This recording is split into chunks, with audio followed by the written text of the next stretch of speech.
Good morning, friends. Today is Tuesday, December 15th, and today is Holiday Hat and Accessory Day. I am very excited to see you all at 11:30 for science. This is your language arts lesson for this morning. Go ahead and grab your plants and animals book, and we are turning to a story called Lost in the Desert on page 30. All right, Lost in the Desert is a fiction piece. So it is a made-up story, and it is about a family who goes to an Arizona desert, and somebody is clearly going to get lost in the desert. While we've been reading, we've been focusing mainly on choosing the facts, picking out the facts in pieces, even when we have read these fiction pieces. But today I'm going to go ahead and have us focus a little more on the story itself than just the details about the habitat. If you want to glance ahead to page 39, these are the questions we're going to be answering on Thursday. So remember, it's always a good idea to have the questions in mind before we start reading. So the questions are, can you explain how being lost in the desert affected Fred? So we're going to look for that information in the story. How would you describe the sequence of events in the story? So sequence of events means the events that happen, like the order that they happened in. So first what happened, then what happened, then what happened. And the last question we're going to answer on Thursday is, can you explain the reason Fred left the car? So we're going to look for those pieces of information while we read today. We're not going to read the whole piece. We're just going to read the first 4 pages. Go ahead and grab your pencil so you are all ready to annotate. All right. Lost in the Desert by Thea Feldman. Kara looked out the car window. She saw a lot of brown earth. She saw many cactuses and some grass. She saw the blue sky and the empty road. She did not see much else. Where are we again? She asked her parents. Her mom showed Kara the map.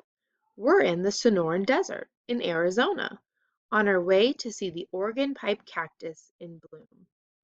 Okay, what we're going to do today that's a little different is we're going to be numbering each event that we see.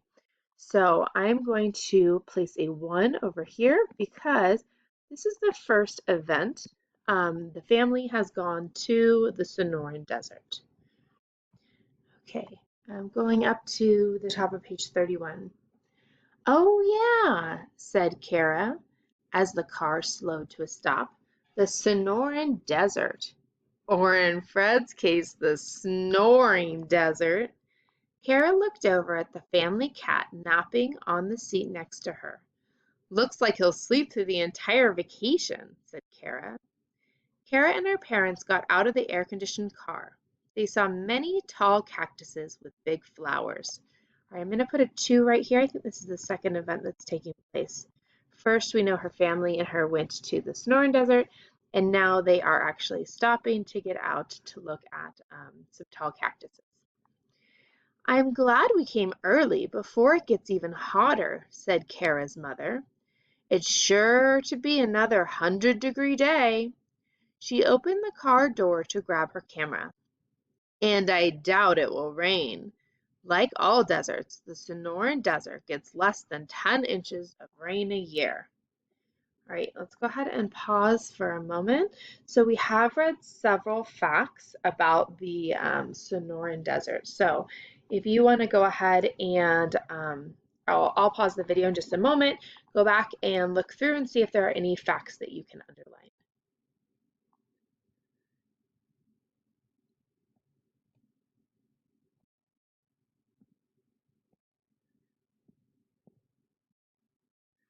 Okay, so a couple facts I see. In the desert, we're looking at a lot of brown earth, many cactuses and some grass.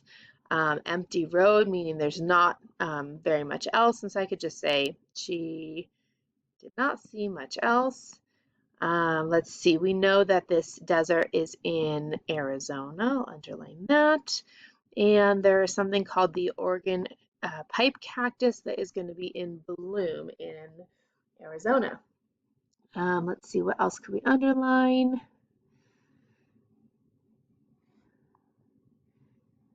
All right, many tall cactuses with big flowers. it's sure to be another 100-degree day. So that tells me that that is common in the Sonoran Desert, 100-degree days, which means it's really hot there. And right here, like all deserts, the Sonoran Desert gets less than 10 inches of rain a year. So I would say those are sort of the key facts that we've read about the Sonoran Desert so far, and that we've read two main events in the story. All right, I'm going to turn the page. At the same time, in the cool car, Fred woke up. He felt the warm air outside and liked the way it felt. Right before Kara's mom closed the door again, he slipped outside. Kara's mother did not notice. Neither did Kara nor her dad. All right, friends, that looks like event number 3. The cat Fred has woken up and he is getting out of the car. Remember, one of our questions was, I believe it was why he gets out of the car. So be looking for that information in this paragraph right there.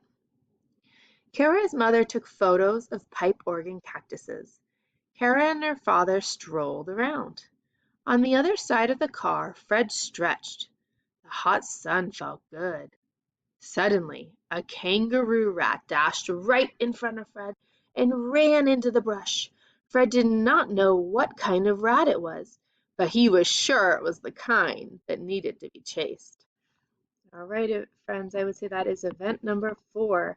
This kangaroo rat has come out, and look at Fred in this picture chasing after that poor little rat. Ah, it's running away from him. All right, go ahead and oh, never mind. One more paragraph. So he chased it. Just when Fred thought he might catch the rat, it disappeared into a hole in the ground. Fred peered into the hole. The rat was gone. All right, guys, I'm going to circle that word peered that we just read on page 32, right at the bottom here. I'd like you to circle it too. At the end of today's lesson, I'm going to ask you to find this word in our Making Meaning with Words page and complete that word on the page. So writing down the definition and writing down a sentence with the word in it.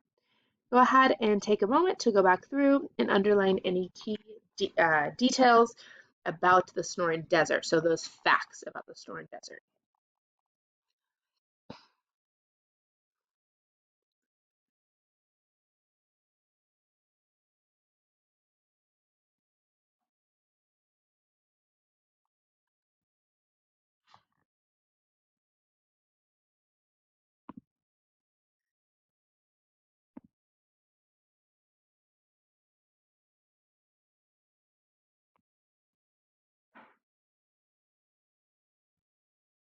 All right, so I'm going to go ahead and say these are the key facts.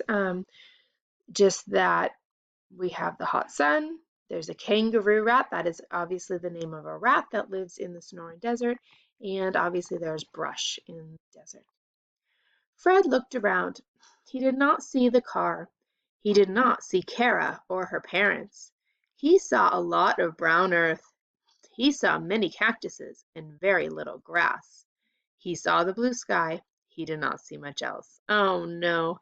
All right, so event 4, he chased the rat. Event 5, he looks around him and they are gone. Oh no. Fred felt the heat on his back and on his paws too. The ground was so hot. The heat no longer felt good. Fred heard 3 car doors slam. Uh-oh, guys. He ran toward the sound. Fred got to the road and saw the car leaving without him.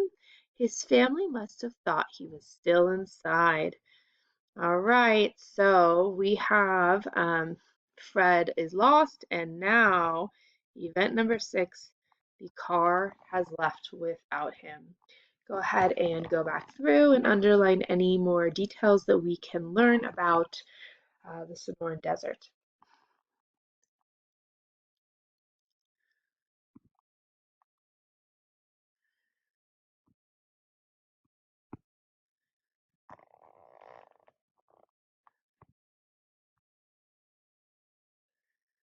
All right, so I think that's all I see there.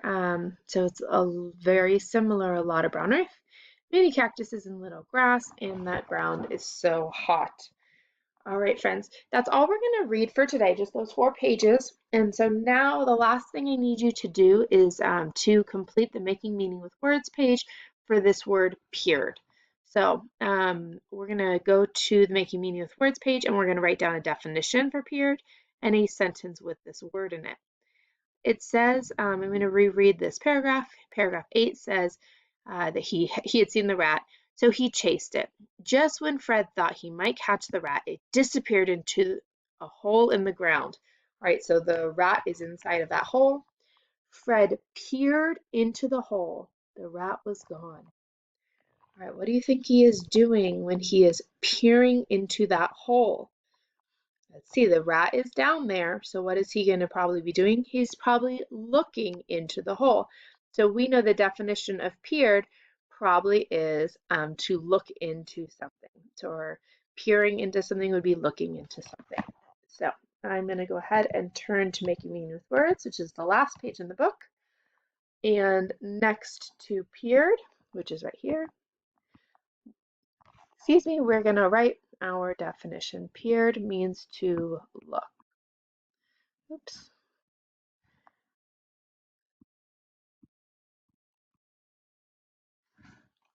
Right.